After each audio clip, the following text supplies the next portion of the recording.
ఒక ధనవంతుడు ఉన్నాడు. పేరేంటో చెప్పండి, చెప్పండి. ధనవంతుడి పేరేమిటి?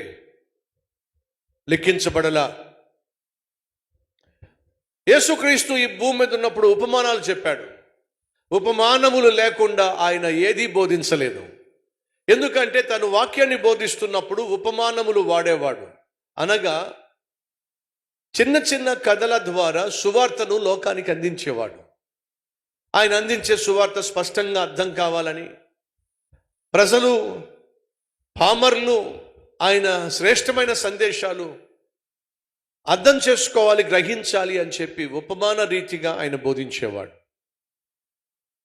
కానీ ఇప్పుడు మనం చదివినటువంటి ఈ అంశం ఏదైతే ఉందో అది ఉపమానం కాదు, అది నిజంగా చోటు చేసుకున్నటువంటి సంఘటన.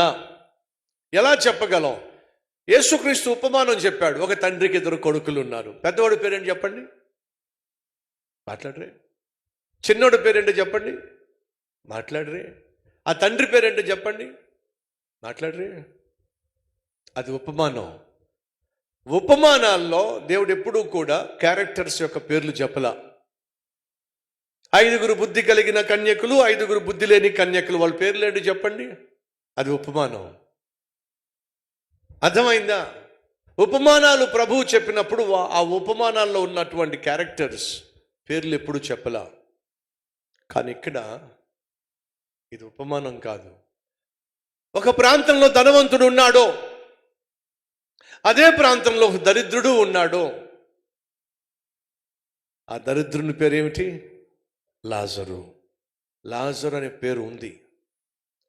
కాబట్టి బైబిల్ పండితుల యొక్క అభిప్రాయం ఏమిటంటే ఇది ఉపమానం కాదు, ఇది నిజంగా చోటు చేసుకున్న సంఘటన. యేసుక్రీస్తు ఆ రోజు అక్కడున్న ప్రజలకు తెలియచేశాడు. లాజరు అని అంటాం కదా, చాలామంది లాజరు అనే పేరు పెడతారు కదా. అసలు ఈ లాజర్ అనే పేరు ఎక్కడి నుంచి వచ్చిందో తెలుసా? ఎలియాజరు అనే పేరుకు షార్ట్ పేరు లాజర్. Eliezer Eliezer Eliezer